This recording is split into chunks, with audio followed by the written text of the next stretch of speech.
Menumpahkan darah Yesus itu adalah hal yang dibenci. Menumpahkan darah Yesus itu adalah hal yang keji di hadapan Tuhan.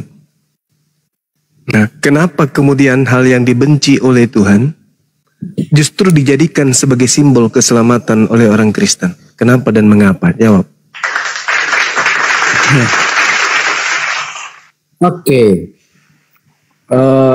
Saya rasa itu poin hukum yang keenam yang ada maksud. Ya. Poin hukum yang keenam, ya, jangan membunuh. Itu di dalam Keluaran 20. Nah, Anda mengatakan bahwa darah Yesus itu haram.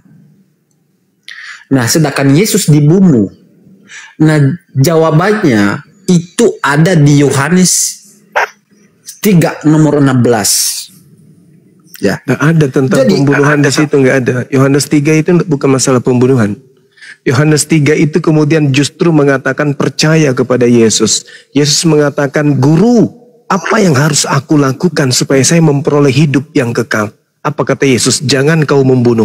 Percaya ucapan Yesus, Anda akan selamat. Apa itu jangan membunuh? Nah, Kristen justru keselamatan diperoleh dengan cara membunuh Yesus itu.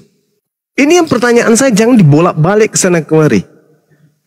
Oke? Poin Yohanes 3 nomor 16 itu. Begitu besar kasih karunia Tuhan akan dunia ini. Dia menganugerahkan kemudian hambanya yang suci. Agar setiap orang yang percaya memperoleh hidup. Nah, percaya kepada siapa? Percaya kepada Yesus. Yesus berkata, "Guru, ya paman, apa yang harus aku lakukan supaya aku bisa masuk ke dalam surga?" Yesus menjawab, "Jangan kamu membunuh." Boleh nggak membunuh Yesus? Boleh nggak? Boleh nggak membunuh Yesus? Dia yang menyerahkan nyawanya. Boleh tidak membunuh Yesus? Iya, kalau dia menyerahkan ya mereka bisa membunuh. Boleh tidak? Itu kan keterangan penulis menyerahkan nyawanya. Pertanyaannya, menurut Yesus boleh nggak membunuh Yesus? Ya menurut dia ya bisa karena dia yang berkehendak.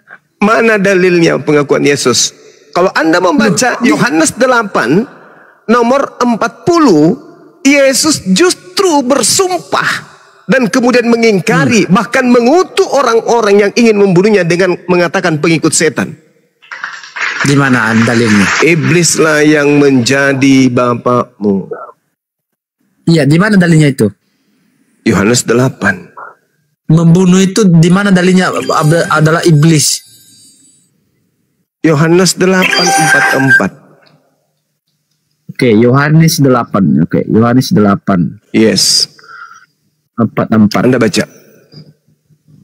Iblis yang menjadi bapamu dan kamu ingin melakukan keinginan bapamu. Dia adalah pembunuh manusia sejak semula. Ya, ini semula dan tidak hidup dalam kebenaran. Sebab di dalam dia tidak ada kebenaran. Apabila ia berkata dusta, ia berkata atas kehendaknya sendiri. Sebab ia adalah pendusta. Ya, sekarang pertanyaannya, Yesus mengatakan bahwa iblis itu adalah yang membunuh. Sekarang permasalahannya adalah Tuhan sendiri tidak menginginkan pembunuhan terhadap orang benar. Yesus orang benar. Nah, pembunuhan terhadap Yesus itu adalah kekejian bagi Tuhan. Pertanyaan saya, kenapa hal yang dibenci, kenapa hal yang menjadi kekejian bagi Tuhan justru dianggap sebagai jalan keselamatan oleh Karisteng?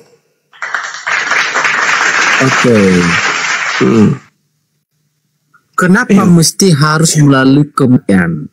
Ya. Apa? Itu pertanyaan Bang Juma. Ya, kenapa sesuatu yang dibenci, kenapa yang menjadi kekejian bagi Tuhan itu justru dijadikan sebagai jalan keselamatan oleh Karisteng?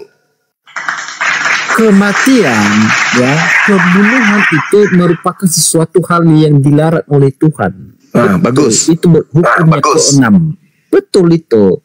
Terus kenapa Kristen menjadikan itu justru sesuatu yang dijadikan sebagai jalan keselamatan? Pembunuhan terhadap Yesus adalah simbol keselamatan untuk Kristen. Sementara Tuhannya tidak mau. Bahkan Yesus mengajarkan, guru, ya paman, bagaimana caranya supaya saya bisa masuk surga? Jangan engkau membunuh. Oke. Saya jawab Bang Yuma. Ya. Saya menjawab. Jadi Yesus, ya. Jadi Yesus ketika dia memberikan dirinya mati, ya, itu Kok memberikan dirinya? Kok memberikan dirinya? Mengaruniakan. Kok mengaruniakan dirinya? Mana ada Tuhan mengaruniakan Yesus untuk dibunuh? Ini Anda sudah kerasukan 8 roh jahat ini. 3:16. Di situ tidak ada pemberitaan untuk dibunuh. Yang percaya kepada hambaku akan memperoleh hidup yang kekal. Silakan Anda baca. Silakan. Oke, saya baca. Yohanes 3:16. Ya.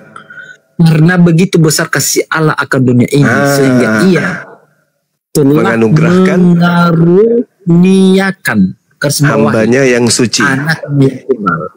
Mengaruniakan itu apa arti mengaruniakan? Mengaruniakan itu memberikan. Ya, memberikan, menghadiahkan. Menghadiahkan anaknya supaya diapain? Supaya dibunuh atau supaya dipercaya? Ya supaya dia dialami kematian karena itu membayar dosa itu harus lewat kematian. Kalau tidak manusia yang dihukum. Loh. Baca dalilnya lengkap. Baca dalilnya lengkap. Oke. Karena begitu besar kasih Allah akan dunia ini, sehingga ia telah mengaruniakan anaknya yang tunggal supaya setiap orang yang percaya kepadanya tidak binasa, mana di situ? Mana di situ? Dianugerahkan untuk dibunuh itu mana dalilnya? Ya, mengaruniakan anaknya yang tunggal. Iya, mengutus Yesus ke tengah-tengah Bani Israel. Barang siapa yang percaya kemudian bahwa dia adalah utusan, maka dia akan selamat. Siapa mana dalilnya bahwa dia dibunuh? Mana dalilnya? Bahkan Tuhan tidak ingin Yesus itu dibunuh.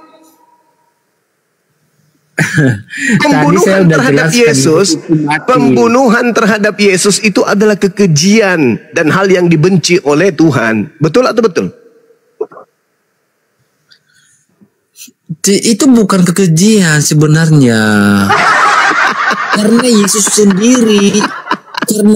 sendiri yang memberikan nyawanya. Kalau tidak dengan kematian manusia. Dari mana ilmu Anda mengatakan Yesus menyerahkan nyawanya? Hei saudara, aku tahu bahwa kamu adalah keturunan Abraham, tetapi kamu berusaha untuk membunuh aku. Kenapa kamu berusaha membunuh aku? Karena firmanku tidak beroleh tempat di dalam kamu. Orang-orang yang berusaha membunuh Yesus adalah orang-orang yang di dalamnya tidak ada firman Tuhan. Kenapa Anda mengatakan kemudian pembunuhan itu justru adalah satu simbol keselamatan? Siapa yang ngajarin? Sementara Yesus sendiri mengatakan, kamu berusaha membunuhku karena di dalammu itu tidak ada firmanku. Iya. Iya apa? Kenapa orang Yudas khususnya ya dan para prajurit Roma pada saat itu membunuh karena mereka tidak mengenal Yesus itu. Tidak mengenal siapa sekarang Kristus. Bukan itu permasalahan, bukan mengenal tidak mengenal, bukan itu. Pembunuhan terhadap Yesus itu adalah kekejian. Pembunuhan itu adalah hal yang dibenci oleh Tuhan.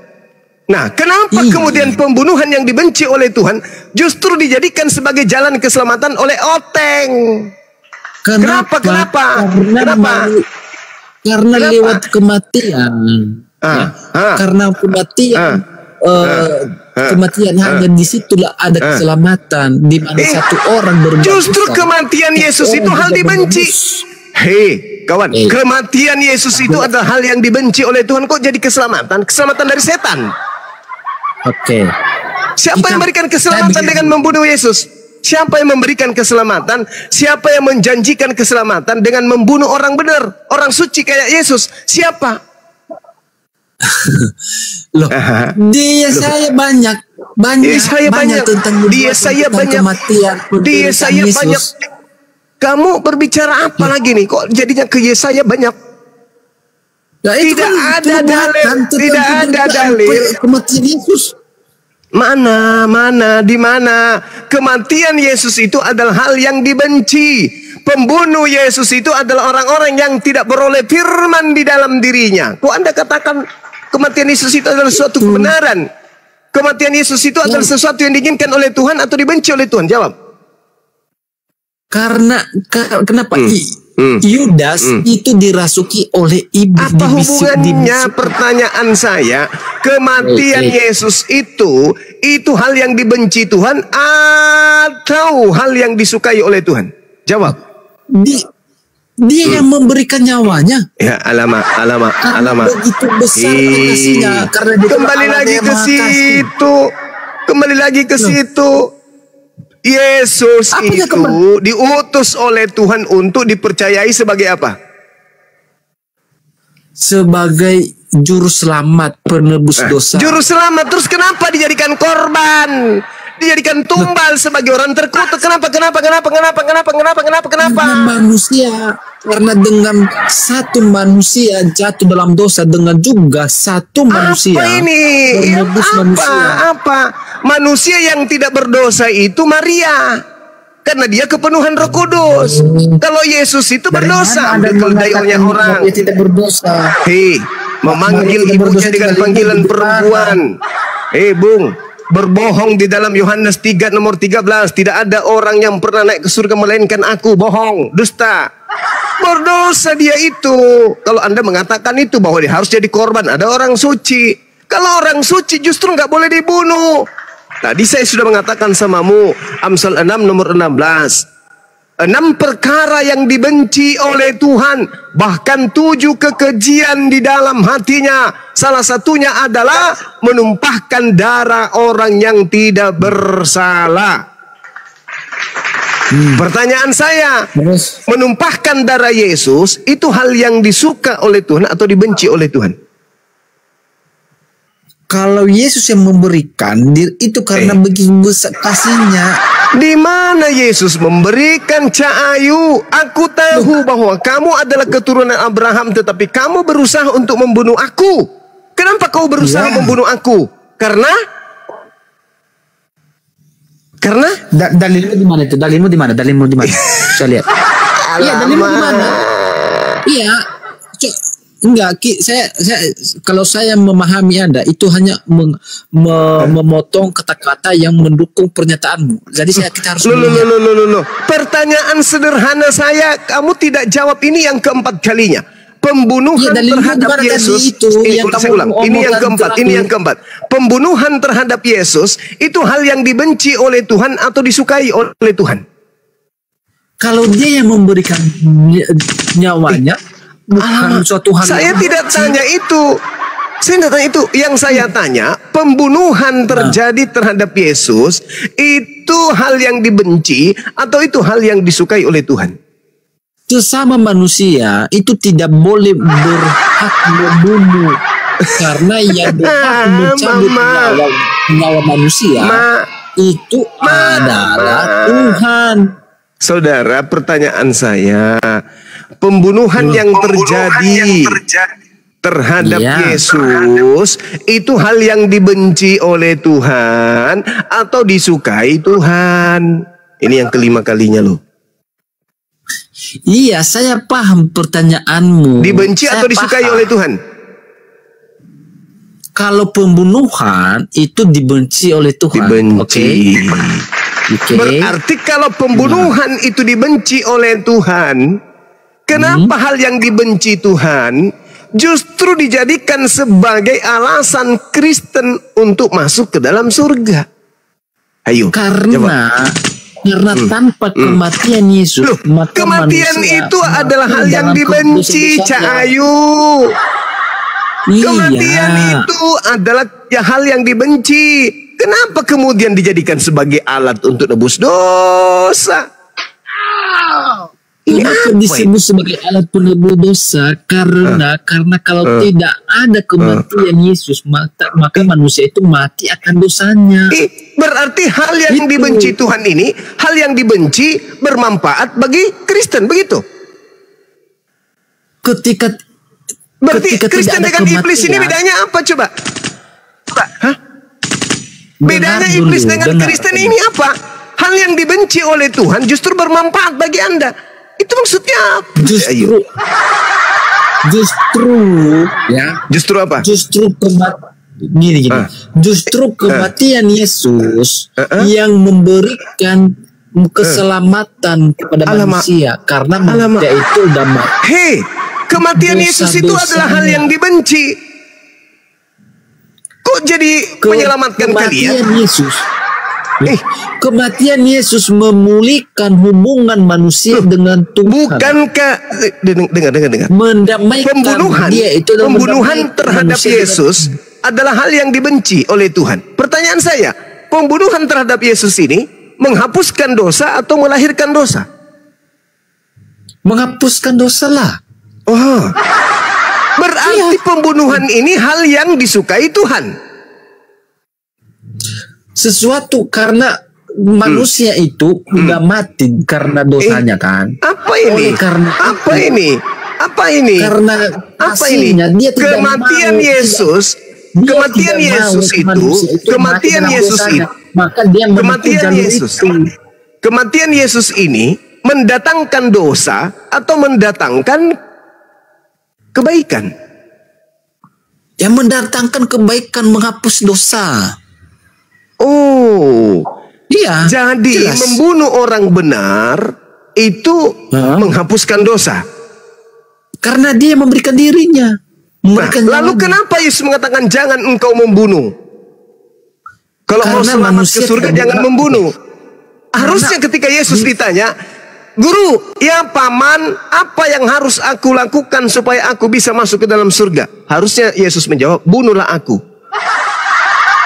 Betul? Betul? Karena manusia tidak berhak membalas kejahatan dengan kejahatan. Sepuas hatimu. Atau bila kau perlu, saliblah aku. Mati pun rela, asal Kristen selamat. Gitu maksudnya. Bukankah pembunuhan terhadap Yesus itu hal yang dibenci? Dibenci oleh siapa? Bukan oleh negara, tapi pencipta langit dan bumi ini yang membenci pembunuhan itu terjadi terhadap orang yang disayangi, orang yang dikasihi. Lalu Kristen muncul dari barat mengatakan hal yang dibenci oleh Tuhan itu adalah keselamatan bagi karisteng, pemakan babi. Kok bisa kayak gitu, Bang? Saya mau jelaskan dulu ini, Pak.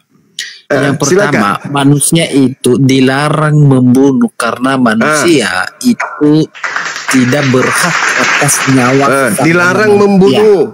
Nah, sekarang kalau dia melakukan pembunuhan berdosa atau menghapus dosa? Ketika dia melakukan pembunuhan terhadap Yesus, karena itu adalah kehendaknya Yesus, Tuhan Yesus. Karena dia yang memberikan dirinya, mengaruniakan anaknya yang tunggal. Yohanes 3:16 itu jelas. Tuhan memberikan hambanya Yesus untuk dipercayai sebagai utusan, bukan untuk dibunuh. Cak Ayu, alamak. Yesus datang ke muka bumi ini untuk dipercayai sebagai Rasulullah, sebagai utusan Allah, utusan Tuhan, bukan sebagai tumbal yang mati di atas tiang salib. Kalau itu kan pemahamannya Bang Gumba dan teman-teman. Lalu kenapa Yesus keberatan ketika dia hendak dibunuh? Keberatannya di mana coba? Mengapa engkau ingin berusaha membunuh aku? Dalilmu di mana? Itu berapa? Yohanes 8 nomor 77. 37 Cak Ayu. 8:77. 37 alamak. Ini kena belajar. Saya baca ya. Aku jangan dibaca aja, dijilat juga Bang, biar paham. Gimana? Kamu berusaha untuk membunuh aku karena firmanku tidak beroleh di kamu. Apa yang kulihat pada Bapa itulah yang kukatakan, dan demikian juga kamu perbuat tentang apa yang kamu dengar dari Bapak. Dari bapakmu. Bapakmu itu siapa? Mana dia? Bapakmu siapa? Ya Bapak di dalam surga lah. Salah, pantas aja kamu error dari tadi. Orang yang mau membunuh Yesus, dengar. Orang yang mau membunuh Yesus itu adalah hamba setan. Alamak. Itu karena di dalam diri mereka tidak ada firman, betul. Iya, makanya berarti yang membunuh Yesus adalah anak-anak Iya, karena mereka tidak mengenal anak-anak setan atau bukan? Ya, anak setan. Anak setan. Ketika anak setan menghadiahkan pembunuhan di atas tiang salib, siapa yang menerima hadiah dari anak-anak setan? Islam atau Kristen? Karena mereka itu jangan bukan ke situ. Pertanyaan saya, hadiah dari anak-anak setan ini diterima oleh Kristen atau Islam? Dari mana kamu mengatakan dihadiahkan? Loh, yang melakukan pembunuhan terhadap Yesus itu anak-anak setan, dan kamu sudah mengiyakan. Kamu mengatakan menghadiahkan, di mana dalilnya? Sekarang yang menerima penyaliban di atas tiang salib itu siapa? Kristen atau Islam? Iya, kamu mengatakan tadi menghadiahkan. Nah, sekarang yang menerima penebusan dosa di atas tiang salib itu yang dilakukan oleh anak-anak setan itu Islam atau Kristen? Kamu bilang tadi mengaruniakan, di mana dalilnya itu? Menghadiahkan. Yang menghadiahkan di mana? Loh, dimana yang dalilnya? menyerahkan Yesus untuk disalib ini siapa? Kamu tadi sudah mengakui kok. Mereka adalah anak-anak setan. Iya. Jadi terus anak-anak setan ini berusaha membunuh Yesus. Berhasil tidak? Iya, mereka membunuh, berhasil, betul. Berhasil. Siapa yang menerima kemudian hasil? Dengar. Siapa yang menerima hasil dari usaha anak-anak setan ini? Islam atau Kristen? Justru mereka yang dirancang untuk membunuh itu, melakukan itu. Berarti Tuhan merancang dirinya untuk dibunuh oleh anak setan. Ya, karena dia memberikan nyawanya. Iya, berarti Tuhanmu merancang supaya dia dibunuh oleh anak-anak setan. Dia memberikan nyawa. Iya, berarti Tuhanmu merancang agar dirinya dibunuh oleh anak-anak setan. Ya, memang dia harus melawan hal itu. Iya, berarti Tuhanmu merancang dirinya agar dibunuh oleh anak-anak setan. Iya, memang dengan kematian Yesus. Hasil daripada upaya kerja keras anak-anak setan ini diterima sebagai penebus dosa oleh Kristen, oleh orang Islam. Orang Kristen. Bagus. Berarti orang Kristen ini harus berterima kasih kepada siapa? Anak-anak setan atau kepada anak-anak Tuhan? Saya konsep keselamatan ini jemaah. Saya ulang lagi pertanyaan saya, Bung. Orang Kristen ini harus berterima kasih kepada anak-anak setan atau kepada anak-anak Tuhan? Kepada Tuhan. Bersyukur kepada Tuhan karena yang kau Tuhankan itu yang mana? Kan yang melakukan tadi penyaliban anak-anak setan. Maka Yesus mengatakan, iblislah yang menjadi Tuhanmu. Dan kamu menerima, ingin melakukan keinginan-keinginan Tuhanmu. Dia adalah pembunuh manusia sejak semula. Siapa tadi yang membunuh anak manusia? Siapa? Anak-anak setan? Itu Tuhanmu, kata Yesus. Dalil. Dalil. Itu dalilmu. Makan tuh dalil. Makan. Prajurit Roma itu. Ya, itulah anak-anak setan. Anak-anak setan. Karena mereka tidak ada firman di dalam diri mereka. Nah, itulah anak-anak setan yang sudah menghadiahkan Yesus di atas tiang salib untuk karisteng. Di mana menghadiahkan? Dia mengatakan, siapa yang melakukan pembunuhan? Kamu orang Kristen. Di mana siapa dalilnya yang itu? melakukan? Siapa yang berusaha membunuh Yesus? Orang prajurit Roma. Berhasil. Iya. Nah, siapa yang menerima upah dari itu semua? Islam atau Kristen? Yang menerima keselamatan karena Yesus yang memberikan dirinya. Iya, yang menerima siapa? Islam atau Kristen? Kristen. Nah, berarti yang menerima upah dari pekerjaan iblis Islam atau Kristen? Pekerjaan iblis, dia itu menghalangi pekerjaan itu, bukan menghadiahkan. Loh, dia itu menghalangi loh. Ya, coba ya. Di mana Masya pada Allah, waktu Masya Allah. Yesus berpuasa 40 hari Masya 40 malam. Allah, Masya Allah. Di mana dia dicobai di padang gurun. Artinya iblis menghalangi, mencoba menggagalkan keselamatan itu. Masya Allah. Ini Yesus sudah mengatakan, tetapi kamu berusaha untuk membunuh aku. Kamu berusaha membunuh aku karena firmanku tidak beroleh tempat di dalam kamu.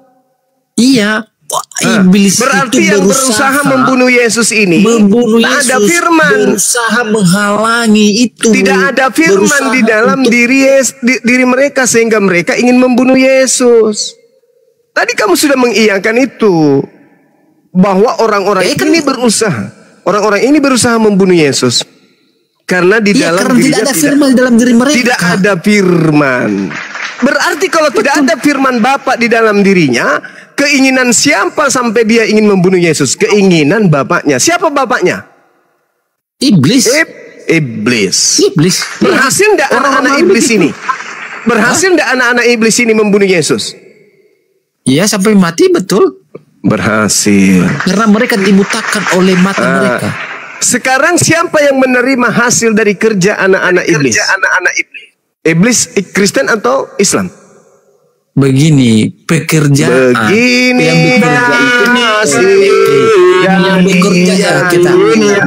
yang bekerja itu mengatakan ini salah, mengatakan itu salah, akhirnya begini dan begitu. Yang bekerja itu Yesus, karena dia yang turun dari itu ajaran anak-anak iblis. Anak-anak iblis, anak-anak iblis ketika kemudian berhasil menyalibkan seseorang, anak-anak iblis tidak berhenti bekerja. Korban yang mati di atas tiang salib ini oleh anak-anak iblis diajarkan lagi bahwa dia adalah juru selamat dengan darahnya. Padahal itu adalah hal yang dibenci. Itu adalah kekejian bagi Tuhan. Tetapi oleh Kristen, kekejian bagi Tuhan itu adalah hadiah bagi Kristen demi untuk menebus dosa-dosa Kristen. Berarti anak-anak iblis berhasil kemudian mendapat pengikut. Nama pengikutnya adalah adalah pemahamannya si Jumas ya. Oke aja. Hasil dari hasil daripada anak-anak setan itu kalau memang begitu diberikan kepada anak manusia, dan yang menerima itu adalah kalau Kristen. Jadi penerus upaya setan untuk menyesatkan anak manusia ada di Islam atau di Kristen? Ya, itu kan pemahamanmu. Bukan. Ya, Anda sudah mengakuinya bahwa penyaliban itu adalah karya anak-anak iblis. Anda sudah mengatakan itu tadi. Anda yang mengatakan itu tadi bahwa salib itu adalah hasil kerja anak-anak iblis. Sudah selesai. Tidak mesti kamu harus sama dengan saya. Saya menghargai kalau kamu memiliki pendapat. Ya, saya juga menghargai. Bahkan capek dari tadi aku suruh anak buah saya tepuk tangan. Karena menghargai pernyataan saudara. Saudara sudah mengakui itu. Bahwa anak-anak iblis berhasil. Anak-anak iblis berhasil membunuh Yesus. Dan hasil daripada upaya pekerjaan iblis itu diterima oleh Kristen sebagai jalan penebusan dosa Kristen. Dah selesai kita. Apalagi itu kan pendapatmu ya, boleh-boleh aja. Itu bukan pendapat saya. Anda sendiri yang mengakui tadi, gitu loh. Anda sudah mengakui penyaliban itu adalah hasil karya dari anak-anak iblis. Yesus pun mengatakan, Yohanes 6 nomor 70, bukankah aku yang memilih engkau yang 12, satu di antaramu adalah iblis. Udah, Yudas disebut iblis, yang berkhianat kepada Yesus iblis, yang membuat tipu muslihat iblis, yang membuat kesaksian-kesaksian palsu iblis. Udah selesai. Artinya ya silakan aja, kalau kamu memiliki pandangan seperti itu ya silakan saja. Oh, itu bukan pandangan saya, itu ungkapan saudara. Saudara yang mengatakan itu tadi. Anda mengatakan yang saya iblis katakan kepada itu Anda iblis yang menerima hasil penyaliban. Islam atau Kristen? Ya udah selesai kita. Dengar yang saya katakan sama Bang Zumba. Yang saya katakan di mana Yesus adalah yang bekerja dan iblis itu menghalangi pekerjaan karya keselamatan. Apa menghalangi? Berhasil iblisnya. Apa pula menghalangi? Iblisnya berhasil membunuh Yesus. Artinya mereka itu menghalangi. Berhasil membunuh Yesus. Berarti iblis berhasil karena Yesus. Dengar. Berarti iblis berhasil membuat Kristen, dosa-dosa Kristen terhapuskan. Berhasil, Zuma. Iblis berhasil menghapuskan dosa-dosa orang Kristen dengan membunuh Yesus. Jangan maka orang Kristen harus berterima kasih kepada siapa? Orang Kristen harus berterima kasih kepada siapa? Karena dosa-dosanya sudah ditebus. Saya katakan cuma dengan membunuhnya Yesus, dengan membunuh Yesus yang menentukan dirinya mati atau tidak, bukan manusia yang menentukan. Sekarang permasalahannya berhasil kan? Yang berhasil itu karena yang berhasil menghapuskan dosa-dosa Kristen. Siapa yang berhasil? Yang berjasa menghapuskan dosa-dosa Kristen itu siapa? Yang menentukan dia mati itu adalah dia. Yang berhasil dia yang menjadikan pengikutnya. Dia mengatakan enggak enak ya dengan bahasa pengikut, enggak enak. Yang berhasil menjadikan dosa-dosa orang Kristen itu dihapuskan oleh Tuhan dengan membunuh Yesus di atas tiang salib itu siapa? Yang berhasil membuat dosa-dosamu terhapuskan itu siapa? Berhasil atau tidak matinya Yesus itu ditentukan daripada Tuhan, bukan ditentukan daripada manusia. Wa iyad'una illa syaitanan marida. Allahu Akbar. Yang menentukan berhasil membuat orang Kristen punya keyakinan bahwa dengan berhasilnya iblis membunuh Yesus di salib, iblis berhasil menghapuskan dosa-dosa Kristen. Maka Kristen dalam hal ini harus berterima kasih kepada iblis. Tanpa iblis dosamu tidak akan dihapuskan. Yang menentukan manusia mati itu Tuhan apa manusia? Allahu Akbar, Masya Allah. Siapa yang menentukan manusia itu mati? Tuhan apa manusia? Sudah selesai, kamu sudah selesai. Kamu silakan ke gereja hari Minggu berterima kasih kepada yang telah membuat dosa-dosamu dihapuskan. Kamu kalau hari Minggu silakan ke gereja berterima kasih kepada Bapakmu yang telah berhasil membunuh Yesus sehingga dosamu dihapuskan. Silakan. Sekarang ke Indra ini. Indra, tadi kau ngomong, orang lagi ngomong. Sekarang giliranmu. Sekarang saya mau ngomong. Dengerin dulu pertanyaannya. Apa pertanyaan? Dengarkan dulu. Yesus mati di tiang salib itu kehendak Tuhan atau kehendak iblis? Silakan. Ya, Yesus mati di kayu salib itu adalah rencana. Semua itu kalau dipelajari jangan disepotong-sepotong kitabnya suci. Di mana? Tunjukkan di perjanjian lama Tuhan berencana membunuh. Tertulis bahwa dia juga akan disalibkan juga ada. Di mana tertulis bahwa Tuhan berencana membunuh kemudian utusannya di mana? Kata siapa Tuhan? Kau pelajari dulu, bukan tadi kamu katakan. Bang Handi masih ingat Bang Handi dia menyebut apa tadi? Itu adalah rencana Tuhan katanya tadi. Rencana siapa? Rencana Tuhan. Untuk itu. Coba kamu tunjukkan di kitabnya Yahudi, Tuhan berencana menghapus dosa-dosa orang durhaka kayak Anda dengan membunuh orang yang suci. Di mana tertulis itu? Gini Bima. Yang kau katakan tadi itu, yang anak iblis itu bukan anak iblis sudah menang ya. Yang ditanya lah yang dia omongin. Lain ditanya, lain dijawab. Ya, sekarang begini cuma Kalau kau berbicara tentang itu adalah karya penyelamatan Allah, itu semuanya sudah tertulis bahkan. Mana? Tadi itu karya iblis tuh. Itu tadi karya iblis. Dari itu mana iblis tadi iblis? Sekarang saya tanya kau semua. Tadi kupingmu nggak kamu bawa ya? Saya dengan ya aduh tadi itu sudah hampir sejam membuktikan bahwa dia pun mengakui bahwa itu adalah karya dari anak-anak iblis.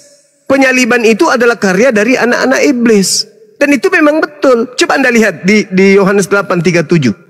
Aku tahu bahwa kamu adalah keturunan Abraham, tetapi kamu berusaha untuk membunuh aku, karena firmanku tidak beroleh tempat di dalam kamu. Apa yang kulihat kepada Bapa, inilah yang kukatakan. Dan demikian juga kamu perbuat tentang apa yang kamu dengar dari bapakmu.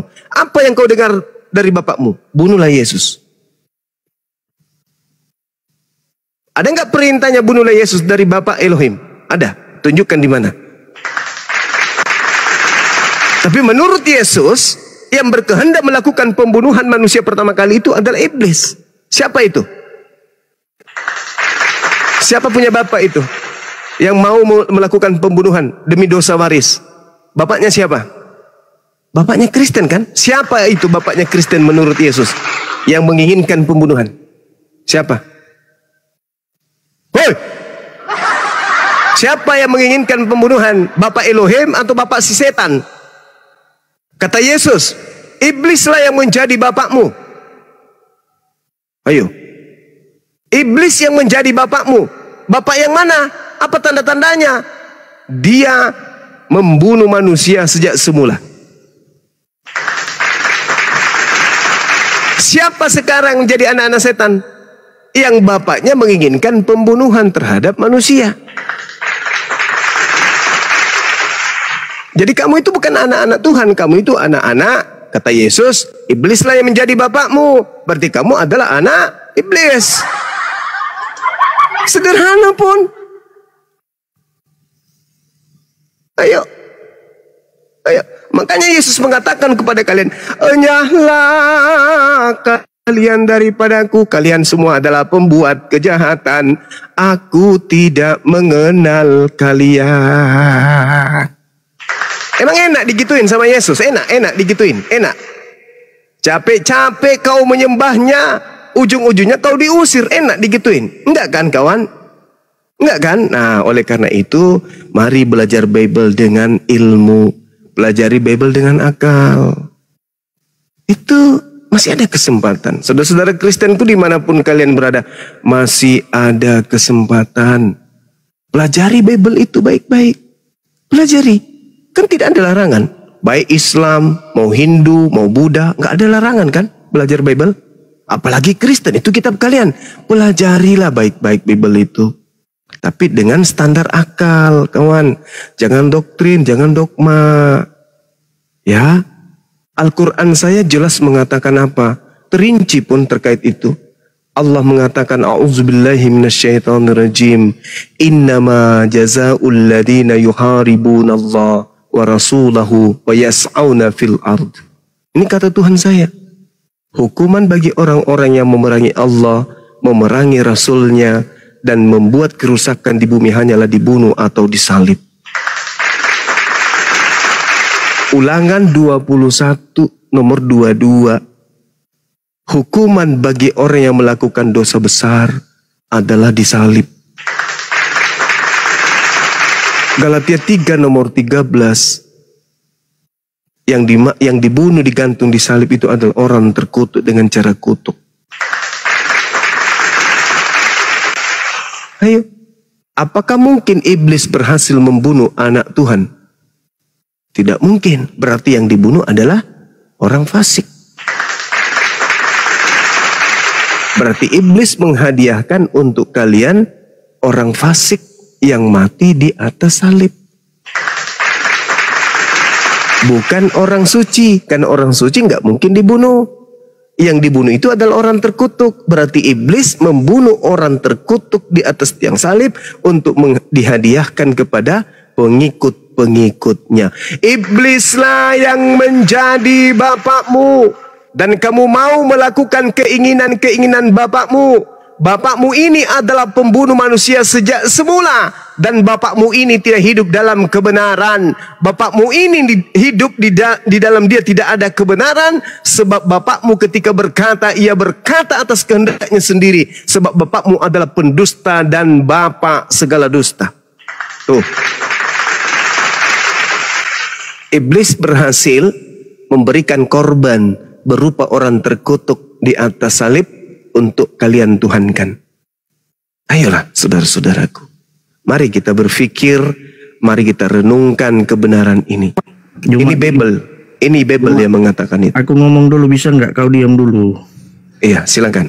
Iya, itu kau tahu nggak kenapa Yesus itu harus mati untuk menebus dosa? Di situ dia menunjukkan bahwa dia memang harus mati, tetapi dia akan mengalahkan kuasa maut. Di mana kau nggak baca berarti Alkitab, kau ngasal goang. Saya justru minta dalilnya di mana, karena Yesus tidak pernah berkata demikian. Ya, kau nggak tahu kalau dia itu mati dan dia dibangkitkan pada hari ketiga. Itu iman Kristen, saya hargai. Sekarang Anda menuduh Yesus kan? Di mana Yesus berkata demikian? Kau nggak tahu tentang karya penyelamatnya? Saya sudah menjelaskan tadi. Saya sudah menjelaskan, saya menguraikan bahkan hampir sejam. Saya menguraikan itu. Sekarang saya kematian Yesus itu bukan karya keselamatan. Kematian Yesus itu adalah pembawa dosa. Jangan kau membunuh. Ketika perintahnya jangan membunuh, tetapi membunuh, maka itu akan menghasilkan dosa. Pembunuhan terhadap Yesus bukan menghapus dosa, tapi melahirkan dosa. Sekarang saya tanya kau Juma. Kau cari. Bertanya lagi. Ada enggak? Pertanyaan yang kedua. Ada yang menulis tentang akulah jalan keselamatan dan hidup. Ada enggak? Ada. Yesus saja satu orang yang bisa berbicara. Ada dalam Al-Quran. Di mana? Di dalam Al-Quran. Surah Al-Ma'idah. Siapa yang bisa menyelamatkan? Baginda Rasul Muhammad sallallahu alaihi wasallam. Jelas. Baginda Rasul Muhammad sallallahu alaihi wasallam. Qul in kuntum tuhibbuna Allah fattabi'uni yuhibbukumullah wa yaghfir lakum dzunubakum wallahu ghafurur rahim. Satu. Yang kedua, dikatakan kemudian dalam Al-Quran, seruan Allah, ya ahlal kitab, yahdi bihil man ittaba'a ridwanahu subulas salam. Coba. Wahai ahli kitab, jika engkau ingin selamat, Allah sudah memberikan petunjuk kepada kalian supaya kalian mengikuti keridaannya kepada jalan keselamatan menuju jannah. Melalui siapa? Baginda Rasulullah Muhammad sallallahu alaihi wasallam. Ayo, di mana kemudian Yesus berkata dia adalah jalan keselamatan untuk seluruh umat manusia? Mana dalilnya? Ada?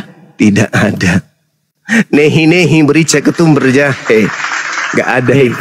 Sahabat Juma, saya tanya kau, berarti kau bilang Muhammad itu sebagai penunjuk jalan kehidupan. Yes. Sekarang kau tahu dia ada di mana?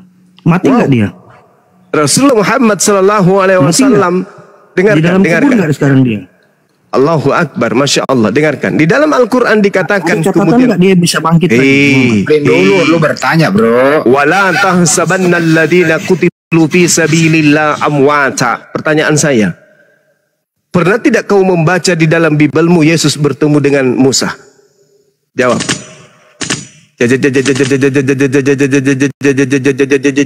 Jawab. Bukankah Nabi Musa di Ulangan 34 dia sudah dikuburkan? Tapi kenapa Yesus bertemu kemudian di atas gunung dengan Musa? Jawab. Musa dikuburkan di mana? Ada tertulis di Bible. Siapa yang tahu kuburannya Musa? Iya, tapi dia dikuburkan bukan? Nggak ada. Dia dikuburkan bukan? Dia itu seperti Hizkia diangkat. Biar kau siapa tahu. bilang? Mana dalilnya? Mana dalilnya? Mana dalilnya? Mana dalilnya? Dia itu tidak ditemukan kuburnya. Mana kuburnya? Mana dalilnya? Dan dikuburkanlah Musa di suatu lembah di tanah Moab, di tantangan Bethuel, dan tidak ada orang yang tahu kuburnya sampai hari ini. Tapi dikuburkan bukan? Kau tahu bahasa dikuburkan itu? Dikuburkan bukan? Dikebumikan bukan? Diangkat berarti itu dikebumikan. Mana? Tunjukkan dalilnya di mana terangkat. Mana? Kalau Anda mengatakan Musa terangkat, berarti Yesus gagal. Ternyata bukan hanya Yesus yang terangkat, tapi juga Nabi Musa. Ayo, yang mana yang kau ingin Tuhankan, Musa atau Yesus? Pilih, dipilih. 103. Dipilih. Tuhan terangkat, mantan mayat terangkat ke langit disembah. Ayo, dipilih. Kamu itu pembual. Tidak ada data di dalam kitabnya orang Yahudi Nabi Musa terangkat ke langit. tahu itu asal ngomong aja. Asal ngomong aja. Baginda Rasulullah Muhammad sallallahu alaihi wasallam dikatakan, "Wala tahsabannal ladina qutilu fi sabilillahi amwata bal ahya inda rabbihim yurzaqun." Baginda Rasulullah Muhammad sallallahu alaihi wasallam hidup sampai hari ini. Oke? Sebagaimana Yesus bertemu dengan Elia, sebagaimana Yesus bertemu dengan Nabi Musa. Belajar lagi deh, belajar. Yang pastinya kemudian yang Anda harus pahami adalah iblis memiliki karya. Apa itu? Pembunuhan terhadap Yesus. Siapa yang panen dari hasil karya upah kerja daripada iblis? Ayo. Hai. Wih. Wih. Nangis. Wih. Nangis. Nangis. Nangis. Menurut ya, ini dia. Jadi Yesus itu sebagai Mesias, dia sudah dinubuatkan tentang kematiannya dalam Yesaya 5. Jangan ketawa. Apa ketawa tadi? Janganlah kayak gitu, Bang. Ya. Diterangkan. Bang Juma jangan lagi gitu, Bang. Biar ku kasih tahu ayatnya, Bang. Biar enak ada apanya diskusinya. Jangan diketawai pas diterangkan. Dengar. Jadi nubuatan tentang kematian Yesus ini di perjanjian lama, kerangka acuannya di perjanjian lama. Itunya apanya? Artinya ada enggak tentang nubuatan kematian Yesus ini? Begitu di perjanjian lama sebagai titik acuan. Nubuatan kematian Yesus itu bukan di perjanjian lama. Bang, dengar. Saudara, tunjukkan ayatnya, Bang. Saudara, dengar. Kata Yesus, nubuatan tentang dia di perjanjian lama itu adalah nubuatan tentang keselamatan dia dari kematian. Bukan dibunuh. Kalau nubuatan tentang kematian Yesus itu ada di Yohanes. Yang bernubuat adalah Imam Kayafas. Bukan perjanjian lama, jangan malu-maluin. Yesaya seutuhnya dari Yesaya 1 sampai Yesaya 53, Yesaya 66 sekalipun, itu tertulis tentang raja-raja Yehuda. Baca di Yesaya 1 nomor 1. Semua kitab Yesaya isinya itu penglihatan Yesaya tentang raja-raja Yehuda, bukan tentang Yesus. Jadi sedih saya nih, orang Kristen gak paham Bible. Jadi kalau Anda ingin membahas tentang nubuat kematian Yesus, baca di Yohanes 11 nomor 45 sampai nomor 57. Nah, itu nubuatannya. Pada tahun itu juga Imam Kayafas bernubuat tentang Yesus, bahwa Yesus harus mati untuk bangsa Israel. Bukan untuk bangsa Indonesia di sini, bukan untuk Israel saja. Jadi jangan kemudian Anda mengambil-ngambil kitabnya Yahudi, nggak ada. Yesus ingin dibunuh itu karena orang Yahudi ahli kitab takut bangsa Roma datang merampas bangsanya dan merampas tempat sucinya. Tak ada hubungannya dengan dosa waris. Jadi jangan kemudian mempermalukan iman Anda sendiri. Ya, silakan Anda ke perpustakaan dulu untuk belajar. Ya, nanti setelah itu baru kesini lagi. Bagaimana nih Pak si Manungkalit nih ada Pak? Perpustakaan kelamaan bro. Kalau pertanyaan sederhana, Yesus itu mati di tiang salib kehendak Tuhan atau kehendak iblis? Dia nggak jawab, tapi diputar ada aja nih semua nih. Halo? Iya, ayo bro. Udah bisa aku jawab Bang Hendy? Udah bisa aku jawab, udah bisa aku bantah apa yang dinyatakan Bang Juma? Silakan boleh. Iya, jadi gini loh. Bang Juma nggak bisa dia mengklaim bahwa opini yang di bangunannya udah pasti benar. Masa nggak didengarkan opiniku? Kita kan tahu nih, nubuatan tentang Mesias itu sudah ada mulai dari perjanjian lama. Bahkan setelah kejatuhan manusia dalam dosa pun, nubuatan itu sudah diberikan terhadap akan adanya penyelamatan terhadap dosa manusia, yaitu Mesias yang akan datang untuk menyelamatkan manusia. Jadi begini dia, keselamatan pada perjanjian lama adalah percaya dan beriman pada Mesias yang akan datang. Abraham dan Musa selamat dengan percaya akan Mesias yang akan menyelamatkan dia.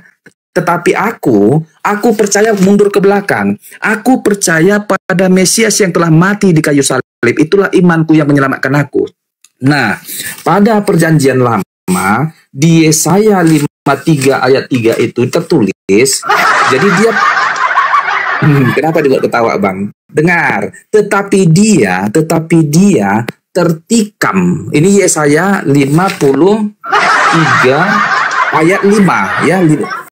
Tetapi dia tertikam oleh karena pemberontakan kita. Sebenarnya ini pemberontakan manusia, pemberontakan Adam itunya ini. Tetapi dia tertikam oleh karena pemberontakan kita. Nggak apa-apa lah kalau ketawa ibu, nggak apa-apa lah ya, Bang. Lanjutnya, dia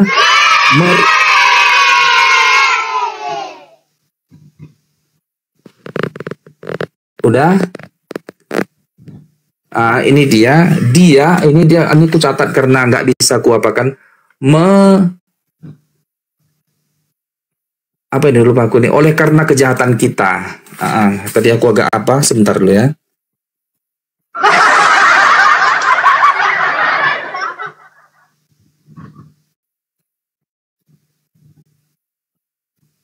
Ulangi, dia diremukkan, sebentar ya. Dia diremukkan oleh karena kejahatan kita. Ini nubuatan Yesaya untuk Mesias yang akan mati, yang akan tertikam, dan Yesus tertikam di kayu salib untuk memastikan kematiannya. Nggak apa-apa, silakan Bang Juma, nggak apa-apa, diketawain nggak apa-apa lah, silakan.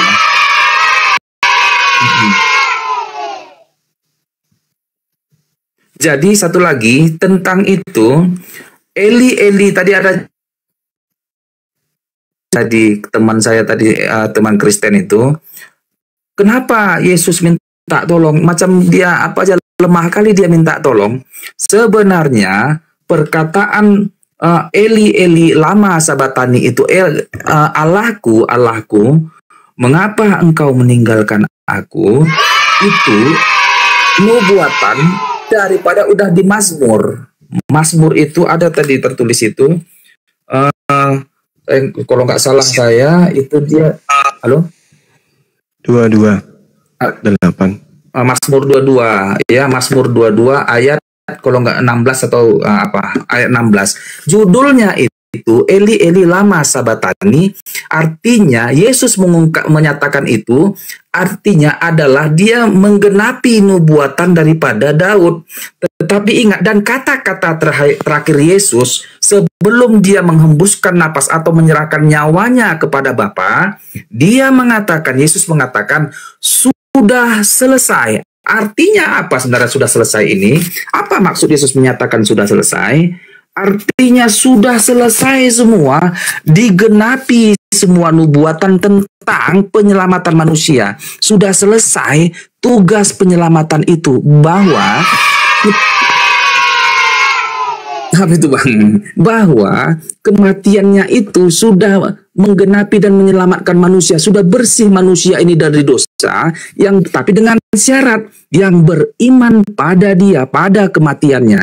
Makanya pada saat Yesus turun ke dalam kerajaan maut, dia dinyatakan membebaskan orang-orang yang terpenjara di kerajaan maut dan mengangkatnya ke surga. Sehingga pada saat dia turun ke dalam kerajaan maut dan bangkit di antara orang mati, semua orang-orang mati terdahulu, termasuk si Abraham, Elia, dan semuanya, saya nggak tahu Elia, saya nggak katakan Elia ya, yang mati, Musa, Yosua,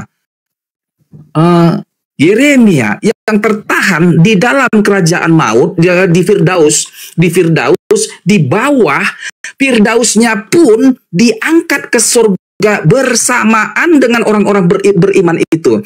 Makanya dikatakan sudah selesai. Artinya sudah tergenapi semua nubuatan hukum Taurat. Terima kasih. Silakan Bang Juma. Jadi Kristen itu memang paling pandai ya, karena memang ada tunggu. Ada upaya dari abad 3 sebelum Masehi ya untuk mengoreksi, untuk menguliti kemudian terjemahan-terjemahan dari kitabnya orang Yahudi agar disesuaikan dengan konsep Roma Yunani dan dicocokkan dengan nuansa dari isi dari Perjanjian Baru. Saya uji dan saya berikan pendalaman ini terhadap saudara. Ketika orang Kristen ini pandai-pandaian mengambil kitab Mazmur 22, mereka itu hanya mengambil data apa? Eli, Eli, lama sabaktani. Bang Juma, jangan mempermainkan ayat kitab orang lain, Bang Juma. Jadilah kan orang-orang Yahudi itu bermazmur. Mereka bermazmur. Iya Bang, maksud gini Bang, kalau Abang mendeklarasikan jadi guru Bang, jadilah teladan. Lama sabaktani. Tapi ingat, mengapa engkau meninggalkan aku? Tapi Yesus meneruskan, kalau itu adalah Yesus. Aku berseru, tetapi engkau tetap jauh dan tidak menolong aku. 1. Eliku, aku berseru-seru pada siang hari, tetapi engkau tidak menjawab. Dan aku berseru pada malam hari, tetapi tidak juga aku tenang. Emang Yesus sampai malam disalib? Jadi kalian itu cuma cocok-cocokan kitabnya orang. Yang sesuai dengan iman kalian itunya kalian pakai. Gak ada hubungannya dengan Yesus di situ. Gak ada. Tunggu sama dulu. Sebagaimana saya juga membiarkan Anda tadi berbohong, tolong izinkan saya untuk meluruskan kebohongan Anda. Ketika Anda sabar dulu. Sekarang dulu gini saudara, saya buktikan kebohongan Anda, boleh ya?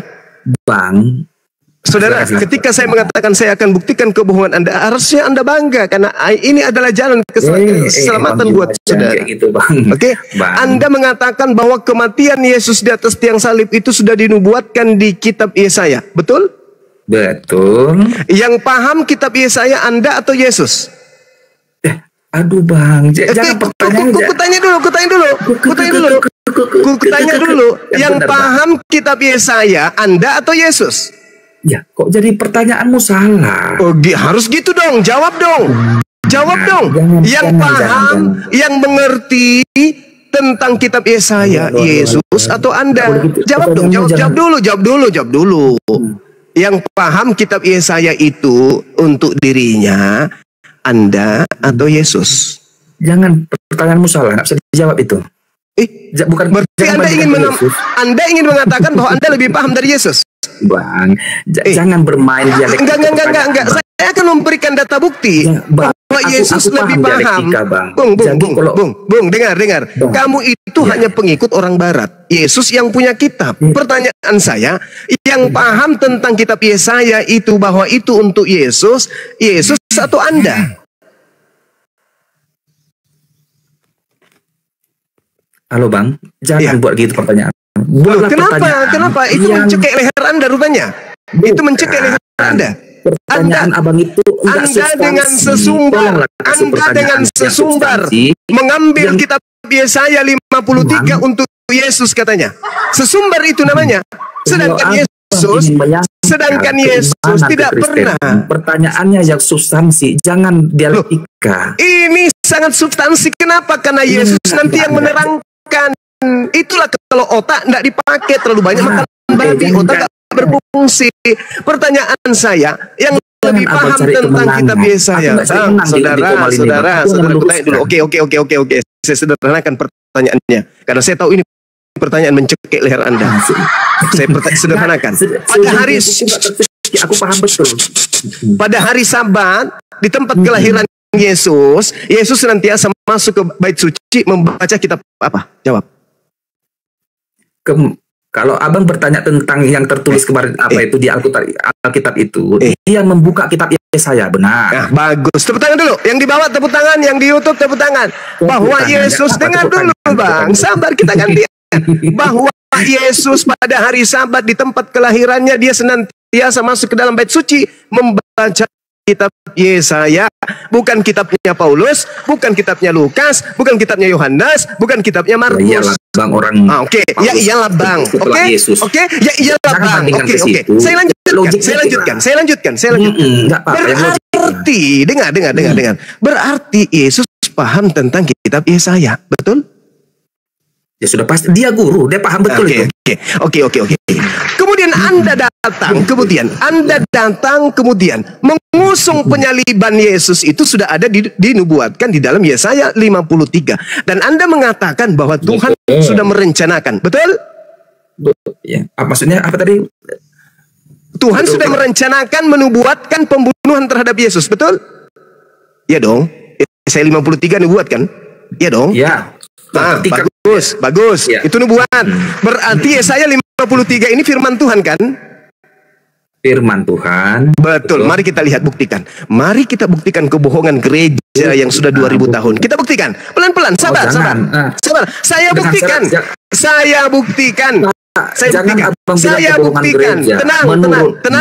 Tenangkan. Roh yang Paulus hantarkan ke Anda. Tenang dulu. Kenapa? Izinkan saya berbicara, boleh? Lanjut. Nah, sekarang kita lihat.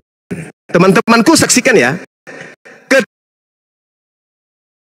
Ketika kemudian orang-orang Yahudi ingin membunuh Yesus. Dalam Yohanes 8 nomor 37. Aku tahu bahwa kamu adalah keturunan Abraham. Tetapi kamu berusaha untuk membunuh aku. Karena firmanku tidak beroleh tempat di dalam kamu. Paham di sini enggak? Paham enggak sampai sini? Orang-orang apa yang mau abang sampaikan itu? Katamu tadi Yesaya 53. Katamu tadi Yesaya 53, Tuhan merencanakan membunuh Yesus. Betul? Mesias akan tertikam. Lanjutkan. Ulang. Jangan kau pakai jurus Paulus di sini. Tadi kau mengatakan bahwa Yesaya 53 itu adalah nubuat untuk Yesus. Betul? Nubuatan merujuk pada nubuatan akan kematian Mesias. Dan Yesus adalah Mesias. Oke.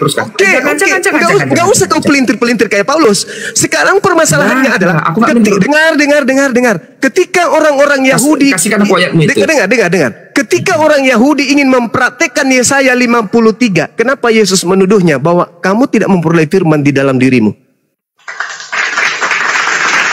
Tadi Yohanes berapa tadi abang bilang? Yohanes 8 nomor 37. Hayo,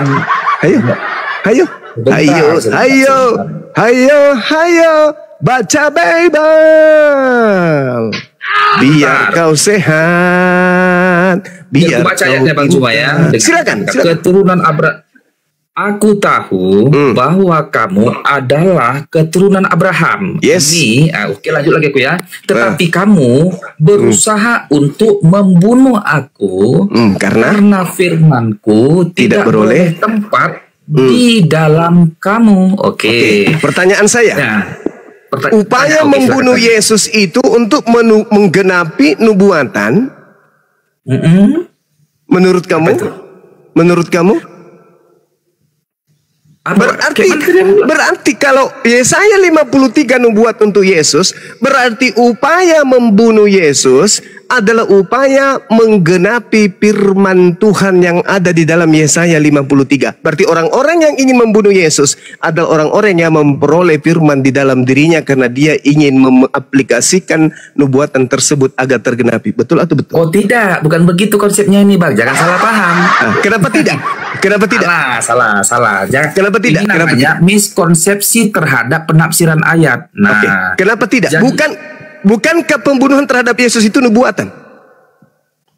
Pembunuhan terhadap Yesus itu, pertanyaannya, aku tanya dulu kau sekarang Juma, apakah orang Farisi, orang-orang ahli Taurat itu yang ingin membunuh Yesus itu motifnya adalah untuk melaksanakan nubuatan atau ada dua pilihan. Aku kasih kau pertanyaan. Atau apa? Atau karena Yesus mengaku bahwa dia anak Allah. Mana yang benarnya? inilah yang membuktikan bahwa pembunuhan terhadap Yesus itu bukan nubuatan dari Yesaya 53. Jadi Anda dengar. membantahnya sendiri. Sebentar, Mas. Jadi tak apa-apa. Artinya orang-orang Yahudi tidak pernah berpikir tentang Yesaya 53. Orang Yahudi tidak pernah berpikir tentang Yesaya 53 dan Yesus pun tidak pernah menjadi. Jangan ngomel, jangan kayak nenek lampir. Dan Yesus sendiri diam. Dan Yesus sendiri tidak pernah kemudian memberikan ruang kepada orang-orang sesamanya untuk melakukan penggenapan Yesaya 53 terhadap dirinya. Bahkan apa Yesus katakan apa endingnya di Yesaya di Yohanes 8 ini? Silakan. Orang-orang yang ingin membunuh Yesus itu bapaknya adalah apa katanya? Apa katanya? Apa katamu? Apa katanya? Apa katamu? Orang-orang yang ingin membunuh Yesus itu menurut Yesus bapaknya adalah ayat dari iblis lain menjadi bapamu itu maksudnya? Itu. Apa? Jadi orang-orang yang ingin membunuh Yesus itu bapaknya adalah iblis atau bapaknya adalah yang berfirman di Yesaya 53. Jawab. Dengar. Biar ku terangkan. Silakan. Jangan sampai ketabok lagi ya. Yesus ingin dibunuh karena menganggap dirinya adalah Bapa. Jangan sampai ketabok. Berarti orang Yahudi tidak ngerti Yesaya 53. Gantianlah kau tenang dulu. Sekarang silakan. Orang-orang yang ingin membunuh Yesus, bapaknya adalah iblis atau bapaknya adalah yang berfirman di Yesaya 53. Silakan. Oke, bahwa orang-orang yang ingin membunuh Yesus itu adalah orang-orang Farisi yang tidak percaya bahwa Yesus itu adalah Mesias atau anak Allah yang maha tinggi. Lalu mana nubuatan Yesaya 53? Mana Yesaya 53 ini mana? Bahkan dengar. Mana Yesaya 53 mana? Buktikan. Ternyata ini untuk yang kedua kalinya orang-orang Farisi ingin membunuh Yesus. Karena apa tadi? Karena apa? Cuma gantian lah ngomong ini lah. Karena apa? Orang-orang Farisi ingin membunuh Yesus karena apa?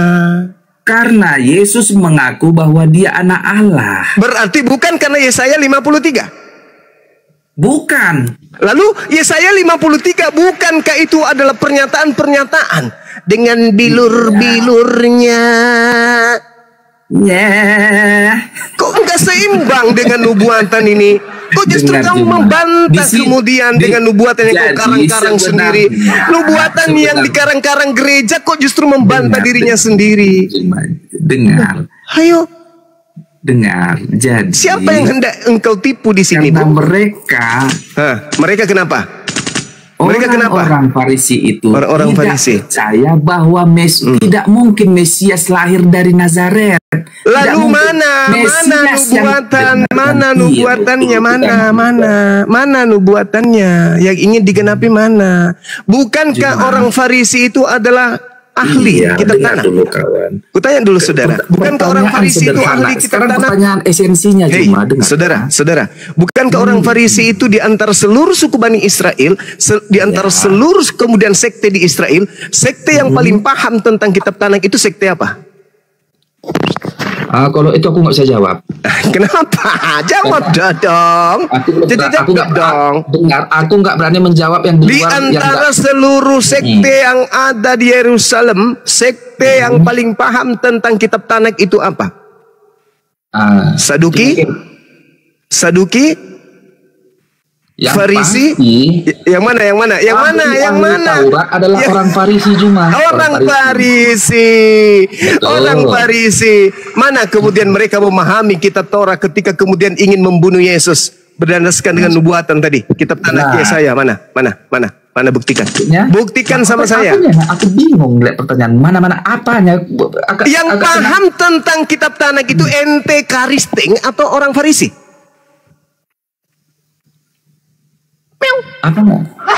Apanya? Sekarang yang paham tentang kitab tanah itu orang Farisi atau ente? Jadi maksudmu ini bahwa Salah semua lah itu. Yang bukan salah. Yesus pun membantah. Orang Kristen mengusung kemudian penyaliban itu adalah keselamatan bagi orang Kristen. Tapi Yesus mengatakan apa? Kamu tidak memperoleh firman di dalammu. Firmanku tidak ada dalam dirimu sehingga kamu ingin membunuh aku. Kalau Yesaya ada di dalam diri orang Yahudi, barulah kemudian mereka ingin membunuh Yesus. Lalu kemudian Yesus pun tidak akan mengatakan iblislah yang menjadi bapakmu. Iblislah yang menjadi bapamu itu karena ditujukan bagi orang Farisi yang tidak percaya, yang tidak menerima Yesus. Maksudnya apa nih? Apa maksudmu? Kamu menjelaskan apa?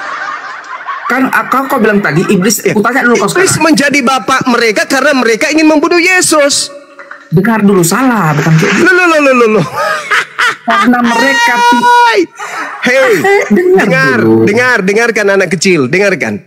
Ketika kemudian orang-orang Farisi ingin membunuh Yesus, Yesus mengakui, "Jikalau aku tahu bahwa kamu adalah keturunan Abraham, tetapi kamu berusaha untuk membunuh aku karena firmanku tidak beroleh tempat di dalam kamu. Apa yang kulihat pada Bapa itulah yang kukatakan. Demikian juga kamu berbuat tentang apa yang kamu dengar dari siapa? Dari siapa?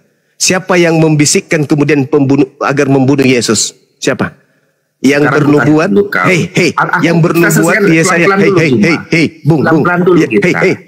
Yang iblislah yang menjadi bapamu itu ditujukan sama siapa? Iblislah yang menjadi bapakmu. Kamu ingin dengar. Demikian juga kamu berbuat tentang apa yang kamu dengar dari bapakmu. Siapa bapaknya di sini?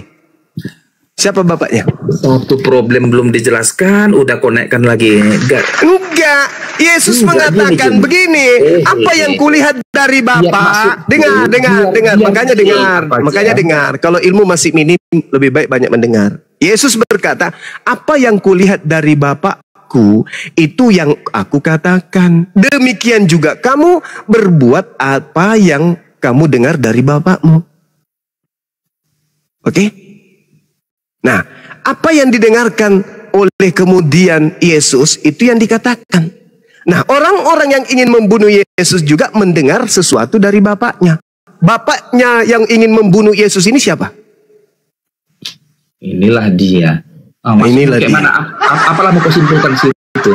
Nah, bapaknya Yesus tidak menginginkan pembunuhan terhadap Yesus. Bapaknya orang yang ingin. Dari mana kau tahu? Bapak ini. Bapak tidak menginginkan kematian Yesus. Yes, Keluaran 23 nomor 7 nomor 8. Bacakan. Ya bacakan, kau yang baca lah. Masa kau punya kitab yang kau ambil dari agama Yahudi kau sendiri bisa. Keluaran 23 nomor 7 dilarang membunuh orang yang tidak bersalah. Betul. Nah itu keinginan siapa itu? Keinginan siapa? Maksudnya keinginan siapa? Jangan membunuh orang yang benar. Keinginan siapa? Ayo. Kok jadi keinginan siapa? Kok jadi pura-pura bingung? Sekarang begini. Kok sekarang begini? Come on. Kau jangan bandingkan. Haruslah kau jauhkan dirimu dari perkara bohong. Orang yang tidak bersalah dan orang benar tidak boleh kau bunuh. Ini kehendak siapa? Ini kehendak siapa? Maksudnya kematian siapa? Kematian Yesus. Kok kematian pula? Ini bapaknya Yesus berkehendak agar Yesus jangan dibunuh, betul? Enggak seperti itu, salah. Enggak seperti itu, salah. Karena tidak sesuai dengan keinginan gereja. Tidak begitu. Coba kau baca, Kamu yang baca. Pemahamanmu yang salah tentang. Kamu yang baca. Anak kecil. Kau yang baca. Keluaran 23 nomor 7 nomor 8. Kamu yang baca, silakan. Baca Alkitab. Aku pegang Alkitab Perjanjian Baru. Bukakan aja di kamera itu. Enggak aku pegang Alkitab. Aku bacakan, aku ajarkan samamu berarti. Keluaran 23 nomor 7 nomor 8. Haruslah kau jauhkan dirimu dari perkara bohong. Orang yang tidak bersalah Yesus dan orang yang benar adalah Yesus tidak boleh kau bunuh, sebab aku tidak akan membenarkan orang yang tidak bersalah. Betul? Jangan kau arahkan ke Yesus. Lalu Yesus itu orang salah atau orang benar? Inilah kau pengikut iblis. Kamu pengikut iblis menginginkan pembunuhan terhadap Yesus. Sedangkan Tuhannya Yesus menginginkan jangan membunuh Yesus. Ayo. Ada ayat yang menyatakan dia yang tidak berdosa menjadi dihukum. Artinya dia tidak itu ajaran nenekmu Paulus. Itu ajaran di Korintus, nggak dipakai. Itulah yang Yesus katakan, engkau mau melakukan kehendak bapakmu iblis. Itu berbeda. Jangan kau pakai itu. Kalau Keluaran 23 jangan membunuh Yesus. Kalau suratnya Paulus bunuhlah Yesus. Beda. Makanya dengar. Makanya Yesus mengatakan, iblislah yang menjadi bapakmu dan kamu mau melakukan keinginan bapakmu. Sekarang atas keinginan siapa Yesus dibunuh? Tunggu dulu. Kepada siapa ditujukan? Bapak siapa iblis itu? Kepada siapa ditujukan? Kepada orang-orang yang ingin membunuh Yesus. Orang-orang yang ingin membunuh Yesus, termasuk kamu. Sekarang, bro, dari awal nggak lu jawab pertanyaan. Saya ulang ya. Siapakah yang berkehendak ingin membunuh Yesus? A, kehendak Tuhan. B, kehendak iblis. Jawab. Tadi lo nggak dijawab. Silakan.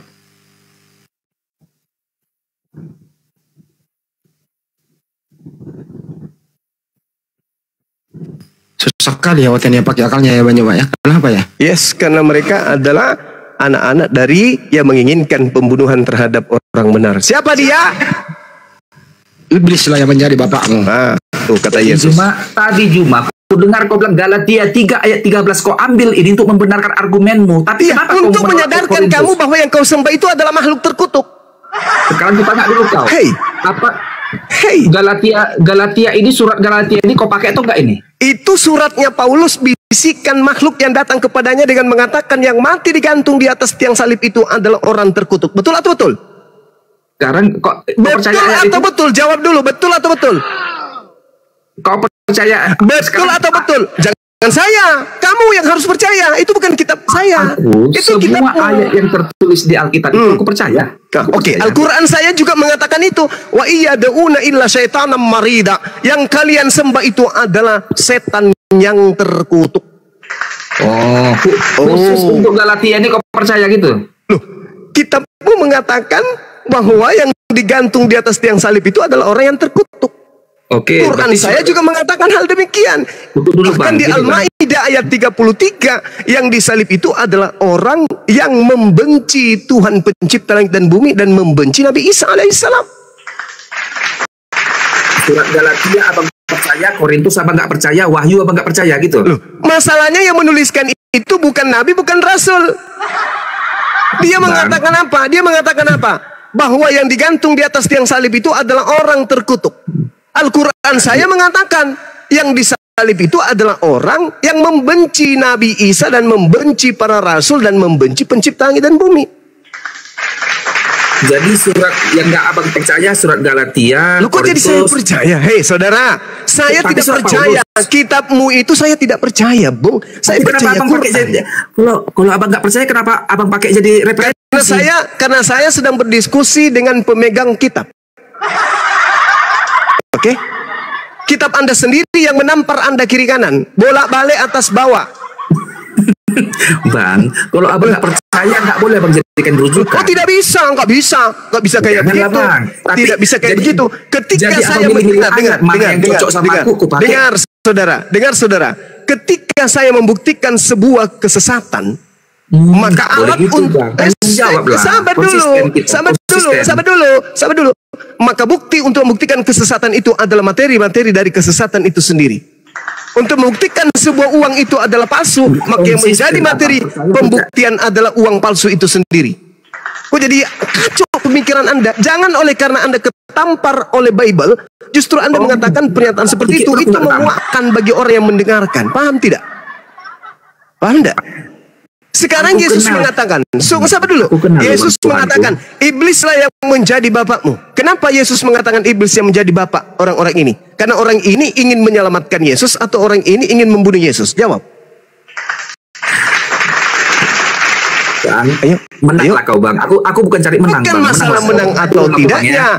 Saya di ujung nanti, ingin mengatakan, wahai saudaraku, berterima kasihlah kepada iblis yang sangat berjasa menghapuskan dosa kalian dengan cara mendoktrin kalian mengimani yang mati terkutuk di salib itu adalah untuk nebus dosa-dosa kalian. Itu yang ingin saya sampaikan kepada saudara.